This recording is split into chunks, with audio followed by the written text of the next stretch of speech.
أعوذ بالله من الشيطان الرجيم بسم الله الرحمن الرحیم رب اشرح لی صدری ویسر لی امری واحلل عقدۃ من لسانی یفقہوا قولی۔ السلام علیکم، امید ہے کہ آپ سب خیریت سے ہوں گے۔ آج ہمارا درس ہم آگے بڑھاتے ہیں۔ تاریخ میں ملتا ہے کہ جناب زہرا سلام اللہ علیہا کی وفات کے بعد آپ نے جب آخری دیدار کر لیا، اس کے بعد آپ نے جب پورا گھر سنبھال لیا، تمام چیزیں کی، پھر جو ہے اب باری آ گئی جناب زینب کی مشترک زندگی کی، کہ اب ان کی جو زندگی تھی وہ شادی کے قریب پہنچ گئی تھی، کیونکہ جو ہے شادی ہر عورت کا طبیعی اور شرعی حق ہے، اور اسے روگردانی کرنا دائرہ رسول خدا صلی اللہ علیہ وسلم کے آئین سے خارج ہونے کا سبب ہے۔ لیکن جناب زینب سلام اللہ علیہا سنت پیغمبر پر عمل کرنے یعنی شادی کر لینے کے باوجود بھی اپنے عزم کو، اپنی جو ذمہ داری تھی، اپنی اس چیز کو وہ بھولی نہیں، اور انہوں نے ہر چیز کو بخوبی سے ادا کیا، محسوس کرتی تھی اور یہ جانتی تھی کہ جب بھی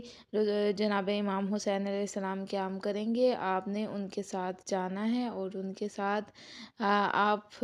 نے صبر و پائیداری، استقامت کا مظاہرہ کرنا ہے۔ یہ چیزیں ساری آپ جانتی تھی، اور اسی وجہ سے آپ نے اپنے نکاح میں ان شرائط کو رکھا کہ میں جب بھی امام حسین علیہ السلام کو، میرے بھائی کو میری ضرورت ہوگی، میں ان کے ساتھ ہمیشہ موجود رہوں گی۔ اس کے علاوہ بھی جو ہے جناب زینب سلام اللہ علیہا اس قدر محبت کرتی تھی اہل بیت سے، یعنی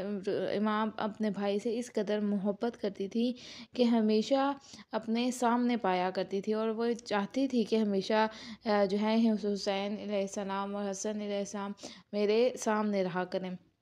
پھر جناب زینب کے شوہر کے متعلق بتایا جاتا ہے کہ عبداللہ جعفر کے بیٹے ہیں، اور جعفر حضرت ابو طالب کے بیٹے اور حضرت علی کے بھائی ہیں، جو جنگ موتا میں داد شہادت دے کر درجہ شہادت پر فائز ہو گئے تھے۔ اور پھر جناب جعفر بن ابی طالب یعنی جعفر طیار کے نام سے مشہور ہیں۔ یہ اس قدر ان کی محبت تھی رسول خدا صلی اللہ علیہ وسلم کے ساتھ کہ آپ انہیں سینے سے لگایا کرتے تھے اور ان کا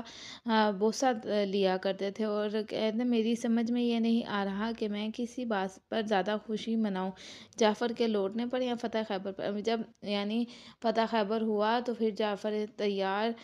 جب تھے وہاں سے واپس آئے، تو پھر رسول خدا صلی اللہ علیہ وسلم نے یہ فرمایا کہ مجھے سمجھ نہیں آ رہی کہ میں کس چیز کی خوشی مناؤں، کہ جعفر کے لوٹنے کی مناؤں کہ فتح خیبر پر۔ رسول خدا نے انہیں مسجد کے پاس جگہ مرحمت کی، کیونکہ تھوڑے جو تھے جنگ تھا، اور جنگ کے میدان میں ظاہری بات ہے چوٹ وغیرہ لگتی ہے، تو پھر انہیں جگہ وہ دی۔ پھر کہہ رہے ہیں جب جنگ موتا میں جنگ کرتے کرتے جناب جعفر کے دونوں شانے قلم ہو گئے، تو اس بات پر تیار نہ ہوئے کہ پرچم زمین۔ ہاں، اب یہ دیکھیں کہ جناب جعفر طیار اس قدر ان کی اہل بیت کے ساتھ محبت تھی، رسول خدا کے ساتھ محبت تھی، کہ جنگ موتا کے درمیان ان کے بازو قلم ہو گئے تھے، شانے قلم ہو گئے، اور اس کے باوجود آپ نے جو پرچم تھا وہ گرنے نہیں دیا، اور جو ہے اپنی بہادری کا اور اپنی وفا کا جو ہے انہوں نے ثبوت دیا۔ اور پھر جو ہے رسول خدا نے فرمایا کہ خدا نے جعفر کو دونوں ہاتھوں کی بجائے 2 پر عطا کیے ہیں، کہ جن سے وہ بہشت میں یعنی جنت میں پرواز کرتے ہیں، اس لیے آپ جعفر طیار کے نام سے کیا ہوا، مشہور ہو گئے۔ پھر عبداللہ جو تھے وہ حبشہ میں پیدا ہوئے۔ آپ کی ولادت اس وقت ہوئی جب جناب جعفر اپنی شریک حیات اور کچھ دوسرے مسلمانوں کے ساتھ پیغمبر اسلام کے حکم اور دشمنوں کی اظہار ثانی کے سبب حبشہ ہجرت کر گئے۔ عبداللہ سے ان کے والد جعفر کی شہادت کے بعد رسول خدا بہت محبت فرماتے تھے، اور کہا کہ جب آپ کی شہادت ہو گئی تو پھر آپ نے کہا کہ جاؤ عبداللہ کے بچوں کو لے کر آؤ، اور جب بچے آئے آپ نے انہیں بہت زیادہ پیار کیا۔